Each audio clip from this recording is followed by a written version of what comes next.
મિત્રો, દ્વારકાધીશનું પવિત્ર અને પ્રસિદ્ધ યાત્રાધામ એટલે કે દ્વારકા, અને આ સુરત થી દ્વારકા બસ છે, જેમના કંડક્ટર ભાઈ છે પ્રતિકભાઈ અને આ ડ્રાઈવર ભાઈ છે.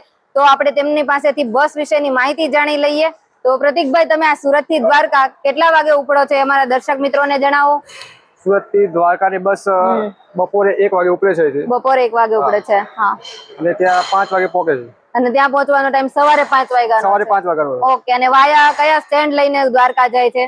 વાયા સુરત થી ઉપર પહેલા કામરેજ, ત્યારબાદ અંકલેશ્વર, ત્યારબાદ ભરૂચ, ત્યારબાદ પાલેજ, કરજણ, ત્યારબાદ બરોડા, બરોડા પછી વાસદ, પછી બોરસદ, પછી ધર્મજ ચોકડી, ત્યારબાદ તારાપુર, તારાપુર થી પછી વટામણ, અરણેજ, અને પછી બગોદરા, સાયલા, ચોટીલા, રાજકોટ, ત્યારબાદ ધ્રોલ, પડદરી, ધ્રોલ, ત્યારબાદ જામનગર, સિક્કા, ત્યારબાદ રિલાયન્સ ખંભાળિયા, મુવાના પાટિયા, ત્યારબાદ ભાટિયા, અને પછી દ્વારકા.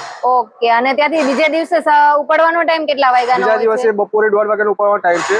અને અહીંયા 5:30 વાગે સવારે 5:30 વાગે પહોંચે. અને અંદાજિત ભાડું આ દ્વારકાનું કેટલું હોય છે? દ્વારકાનું અંદાજિત ભાડું 500 રૂપિયા છે સિટિંગ માટેનું, અને સ્લીપર માટેનું ભાડું 600 રૂપિયા છે અંદાજિત. તો આ છે ભગવાન શ્રી કૃષ્ણની રાજધાની એવું દ્વારકા બસ, અને તમે બી આ બસમાં લાભ લો અને આસપાસના સ્થળો, દ્વારકાધીશના રહસ્યો અને તેમના મંદિરો વિશેની માહિતી મેળવો, જાણો અને તેમના દર્શન કરો. જય જય ગરવી ગુજરાત.